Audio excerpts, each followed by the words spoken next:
એકવાર ડૉક્ટર પાસે BP મપાયું, BP થોડું વધારે આવ્યું એટલે તરત જ ડૉક્ટરે બીપીની ગોળીઓ શરૂ કરાવી દીધી. અને હવે જો તમે બીપીની ગોળી નથી લેતા તો માથું ફાટવા લાગે છે, હૃદયરોગ કે લકવા થઈ જવાનો ભય લાગે છે. તો આજના વિડીયોમાં આપણે જોશું કે કઈ રીતે આ બીપીની ગોળીઓ એટલે કે હાઇપરટેન્શનની મેડિસિન તમારા હૃદયને નુકસાન કરી રહી છે અને આયુર્વેદ મુજબ હૃદયની નળીઓ અને કચરો સાફ કરીને કઈ રીતે બીપીમાંથી આપણે કાયમ માટે છુટકારો મેળવી શકીએ છીએ. મિત્રો, આ વિડીયોમાં આગળ વધી એનાથી પહેલાં મારી આપને નમ્ર વિનંતી છે કે જો તમે કોઈપણ રોગથી પરેશાન હો અને તમે એવું વિચારતો હો કે આયુર્વેદ સારો લાગુ પડે કે ન પડે તો આજે જ અમારી આ યુટ્યુબ ચેનલ, ફેસબુક, ઇન્સ્ટાગ્રામ પેજના બધા જ વિડીયોને શાંતિથી જુઓ. તમને એવા હજારો પેશન્ટના વિડીયો મળશે કે જે લોકો આયુર્વેદથી સાજા થયેલા છે. તમારો આત્મવિશ્વાસ પણ વધશે અને જો તમે કોઈપણ રોગ માટે આયુર્વેદ સારવાર કરવા માગતા હો તો તમે અમારો સંપર્ક પણ કરી શકો છો. અમે ઓનલાઈન અને રૂબરૂ બંને રીતે સારવાર કરતા હોઈએ છીએ. નમસ્કાર મિત્રો, હું છું doctor Vishal Pandya, MD Ayurveda physician, Panchakarma specialist, Sanjivani Ayurveda hospital, Gandhidham, કચ્છથી. મિત્રો, મોટાભાગના મારા દર્દીઓ એમ કહેતા હોય છે કે સાહેબ કાંઈ તકલીફ નહોતી, એક વખત રૂટીન બીપી ચેકઅપ કરાવવા માટે ગયા અને ડૉક્ટરે કીધું તમારું બીપી તો બહુ હાઈ આવે છે અને આજથી જ ગોળી શરૂ કરવી પડશે. અને અમે પણ ડરી ગયા કારણ કે ડૉક્ટરે કીધું કે જો બીપીની ગોળીઓ નહીં લો તો તમે લકવા થઈ શકે છે, તમને હૃદયનો હુમલો આવી શકે છે, તમારી કિડની પણ ફેલ થઈ શકે છે. અને અમે બીપીની ગોળીઓ શરૂ કરી દીધી ને હવે આજીવન બીપીની ગોળીઓ ગળવી જ પડશે હું ડૉક્ટરે કીધું. શું દરેક કેસમાં બીપીની ગોળીઓ ગળવી જરૂરી છે? જરાય નહીં. મિત્રો, હું એવું નથી કહેતો કે તમારી બીપીની ગોળી ડાયરેક્ટ બંધ કરી દેવી જોઈએ, પણ હું એવું કહેવા માગું છું કે બીપીની ગોળીઓ શરૂ કરતાં પહેલાં તમારે કેટલીક પ્રકારની સાવચેતીઓ રાખવી ખૂબ જરૂરી છે. સૌથી પહેલી વાત તો એ છે કે હાઇપરટેન્શન એટલે શું એ સમજવું તમારા માટે ખૂબ જરૂરી છે. આ વસ્તુને સમજવા માટે એક સાદું ઉદાહરણ સમજીએ. ધારો કે તમારા ખેતરમાં મોટરમાંથી પાઇપલાઇન દ્વારા પાણી જઈ રહ્યું છે. હવે જો તમે રબરની પાઇપ ઉપર અડધી પાઇપ બંધ કરી દેશો તો શું થશે? બંને સાઈડ પાણીનો પ્રેશર વધી જશે. મોટરને વધારે પ્રેશરથી પાણી નાખવું પડશે અને સામે વધારે પ્રેશરથી પાણી બહાર આવશે અને આને કારણે મોટર અને નળી, રબરની નળી ઉપર એટલે કે પાણીની નળી ઉપર પ્રેશર વધવા માંડશે. બસ કંઈક આવી જ વસ્તુ જે છે એ તમારા શરીરમાં બીપી માટે થાય છે. જ્યારે તમારી હૃદયની નળીઓમાં અથવા તો તમારા શરીરની નળીઓમાં પ્લાક જમા થાય છે, કોલેસ્ટ્રોલ જમા થાય છે, કચરો જમા થાય છે, ત્યારે જે છે એ નળીઓ સંકોચાઈ જવાને કારણે બ્લડને વધારે ફ્લોથી, પ્રેશરથી પહોંચાડવું પડે છે, જેને કારણે હાર્ટ વધારે પમ્પિંગ કરે છે, એનું પ્રેશર વધે છે અને તમારા બ્લડ વેસલ્સ એટલે કે તમારા ધમનીઓ અને શીરાની દિવાલ ઉપર બ્લડનું પ્રેશર વધારે આવે છે, જેને આપણે હાઇપરટેન્શન અથવા બીપી કહીએ છીએ.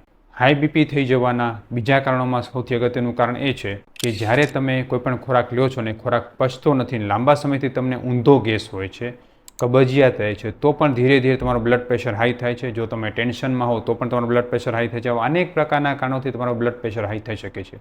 હું તમને જે કારણ કહેવા માગું છું એ છે કે જો તમને આ 3 કારણોથી તમારું બીપી હાઈ આવતું હોય તો તમે 3 કારણે આરામથી દૂર કરી શકો છો. સૌથી પહેલું, જો તમારા શરીરમાં અતિશય પ્રમાણમાં કોલેસ્ટ્રોલ જમા થતું હોય, તમારું વજન વધારે હોય ને તમને બ્લડ પ્રેશર આવતું હોય તો આયુર્વેદની મદદથી એ શક્ય છે કે બ્લડ પ્રેશરની દવાઓ બંધ થઈ શકે. બીજા નંબરે, જો તમને ખૂબ જ પ્રમાણમાં ઊંધો ગેસ રહેતો હોય, કબજિયાત રહેતું હોય, એસિડિટી રહેતું હોય ને તમારું બીપી હાઈ આવતું હોય તો બની શકે કે ગેસ કબજિયાતને મટાડશો તો બીપી પણ ઓટોમેટિક નોર્મલ થઈ જશે. ત્રીજા નંબરે, જો તમને અતિશય પ્રમાણમાં સ્ટ્રેસ રહેતું હોય, તમે બહુ ચિંતામાં રહેતા હો અને ચિંતાને કારણે તમને બીપી હાઈ આવતું હોય તો પણ તમે નોર્મલ કરી શકો છો. તો મિત્રો, આજના આ 3 કારણો આપણે જોશું જેને ચરક સંહિતામાં વાત વ્યાધિ કહેવામાં આવે છે. વ્યાન વાયુના દૂષણને કારણે થતો વ્યાધિ કહેવામાં આવે છે. એટલે આના પહેલાં હું તમને એ કહેવા માગું છું કે જે બીપીની ગોળીઓ છે અલગ અલગ જાતની, એ તમારા હૃદયને કઈ રીતે નુકસાન પહોંચાડી શકે છે. મિત્રો, ઘણી બધી બીપીની ગોળીઓ એવી હોય છે કે જે પ્રેશરને નોર્મલ કરવા માટે તમારા હૃદયની હાર્ટબીટને ધીમી કરે છે. હાર્ટબીટ ધીમી થવાને કારણે જે તમારું બ્લડનું પમ્પિંગ છે એ ધીમે ધીમે ઘટે છે અને બની શકે કે આના સાઇડ ઇફેક્ટને કારણે ધીરે ધીરે તમારા હૃદયને નુકસાન પહોંચી શકે છે. આ બધું કરવા કરતાં મારા 3 કારણોને સારી રીતે સમજો અને 3 કારણોનો તમે ઉપાય કરશો તો આરામથી આમાંથી દૂર થઈ શકે છે. એમાં સૌથી પહેલું કારણ છે નળીઓને સાફ કરવી. મિત્રો, કોલેસ્ટ્રોલ જમા થઈ જવો, લિપિડ વધી જવું જેને કારણે હાર્ટની નળીઓ સાંકડી થઈ જવી, સાથે સાથે જે છે શરીરના ધમનીમાં પણ પ્લાક જમા થઈ જવાને કારણે પ્રેશર વધી જતું હોય, એવા કેસીસમાં તમારા માટે સૌથી બેસ્ટ વસ્તુ એ છે કે તમે આખા શરીરના શુદ્ધિકરણ માટે પંચકર્મ સારવાર કરાવો અને સાથે સાથે એરંડ તેલ એટલે કે કેસ્ટર ઓઇલનું લાંબા સમય સુધી સેવન કરો. જો તમે એરંડ તેલને લાંબા સમય સુધી સેવન કરશો તો ધીરે ધીરે આખા શરીર નળીઓ શુદ્ધ થશે. આના માટે સવારે હળે ને રાત્રે એરંડિયું આવું કોમ્બિનેશન લેવાનું રાખો, ખૂબ સરસ ફાયદો થશે.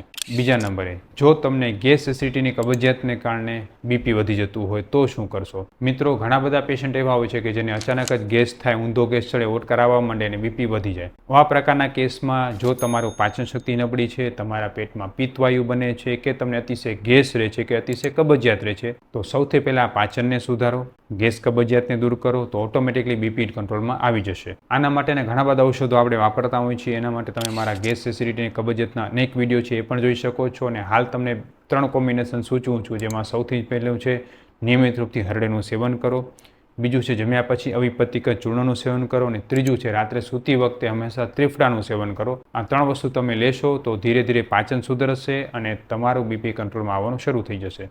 હવે ત્રીજી વસ્તુ, સ્ટ્રેસ અથવા ચિંતાને કારણે બીપી વધારે આવવું. મિત્રો, ઘણા બધા પેશન્ટ એવા આવતા હોય છે કે જે સતત સ્ટ્રેસમાં રહેતા હોય છે, વર્ક સ્ટ્રેસમાં રહેતા હોય છે, એક કામ પછી બીજું કામ, ત્રીજું કામ, નિરાત હોતી નથી, રાત્રે ઊંઘ બરાબર આવતી નથી ને વિચાર ખૂબ જ આવે છે. આવા લોકોને બીપી થવાની ખૂબ જ શક્યતા છે. આવા લોકો પોતાના લાઈફસ્ટાઈલમાં યોગને જોડશે, આયુર્વેદને જોડશે, ધ્યાનને જોડશે તો ધીરે ધીરે બીપી નોર્મલ થશે. થોડી હળવાશ રાખો, મનમાં થોડી નિરાત રાખો. નિરાત સાથે ધીમે ધીમે તમે કામ કરશો, ઊંડા શ્વાસ પ્રશ્વાસ ઉપર કોમ્બિનેશનથી કામ કરશો તો તમારું બીપી ધીરે ધીરે કંટ્રોલ આવવાનું શરૂ થશે અને તમને ખૂબ સારો અનુભવ થશે. અને હા, આ બધું કરવા છતાં પણ જો તમારું બીપી કંટ્રોલમાં નથી આવતું તો આયુર્વેદ ચિકિત્સકને મળો. તમને પંચકર્મની વિરેચન પ્રોસેસની કે વમન પ્રોસેસની જરૂર હોય તો એ કરાવો અને બસ્તી કર્મ કરાવડાવો. અમે અહીં જે બીપીની ટ્રીટમેન્ટ કરી છે એમાં સૌથી ઇમ્પોર્ટન્ટ છે અમે બસ્તી કર્મ કરાવીએ છીએ, રક્તમોક્ષણ કર્મ કરાવીએ છીએ અને સાથે સાથે આયુર્વેદની નિર્દોષ મેડિસિનનો ઉપયોગ કરીએ છીએ કે જે ધીરે ધીરે પેશન્ટના બીપીને અને હૃદયની ધમનીઓને ખૂબ મજબૂત કરે છે. એટલે જો તમે બીપીની ગોળીઓ બંધ કરવા માગતા હો, ઓછી કરવા માગતા હો તો આયુર્વેદનો સંપર્ક કરો, કારણ કે તમારા સ્વાસ્થ્યની જવાબદારી અમારા ઉપર. સ્વસ્થ રહો, મસ્ત રહો, આયુર્વેદમાં રહો. જય શ્રી કૃષ્ણ, જય આયુર્વેદ.